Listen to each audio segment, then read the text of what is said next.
कक्षा 8 गणित एक्सरसाइज 1.1 और इसमें जो है 8वां क्वेश्चन है, निम्नलिखित परिपूर्ण वर्गों को विषम संख्याओं के योग के रूप में व्यक्त कीजिए। कहने का मतलब यह है कि ये एक प्रकार का 49, पहला सवाल क्या है, 49 एक वर्ग है। ठीक है, इसमें आपको क्या करना है कि जितनी भी संख्या है सबको आपको विषम संख्या लेना है।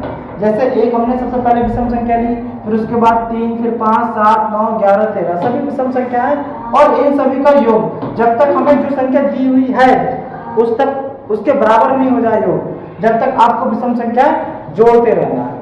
जैसे हमने 1 में 3 जोड़ा, फिर 3 में 5, 5 में 7, 7 में 9, 9 में 11 और 11 में 13 जोड़ने पर हमें 49 प्राप्त हुआ। जैसे ही हमें ये वाली संख्या प्राप्त हो जाएगी तो हम सवाल के लिए वहीं पर स्टॉप कर देंगे। ठीक है, इसके बाद अगले सवाल आप देख लीजिए। इसके दूसरा सवाल देखिए 64, तीसरा सवाल 81 और चौथा सवाल है आपका 25। ठीक है, इसके बाद 9वां सवाल आगे हो जाएगा।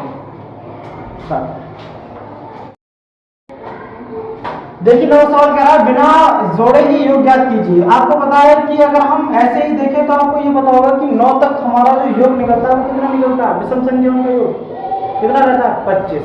तो डायरेक्टली क्योंकि विषम संख्याओं का योग 1 से लेकर 9 तक कितना होगा 25। ऐसे ही आगे आप कर लेंगे। ठीक है, दूसरा सवाल और तीसरा सवाल बता दीजिए।